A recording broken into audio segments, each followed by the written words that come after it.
If you've lost access to your Deliveroo account and can't use your email, follow these steps to recover your account. This guide will help you regain access through alternative methods.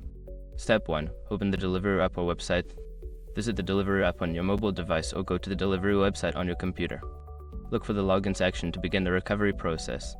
Step 2. Click on Forgot Password. On the login page, find and click the Forgot Password link. This will initiate the account recovery process and guide you through the next steps.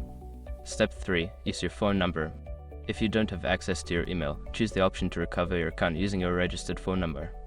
Enter your phone number and follow the prompts to receive a verification code via SMS.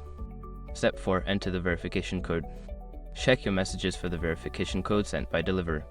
Enter this code in a provided field to verify your identity and proceed with the recovery process. Step 5. Set a new password. Once your identity is verified, you will be prompted to create a new password. Choose a strong password that you haven't used before and confirm it to finalize the recovery of your account.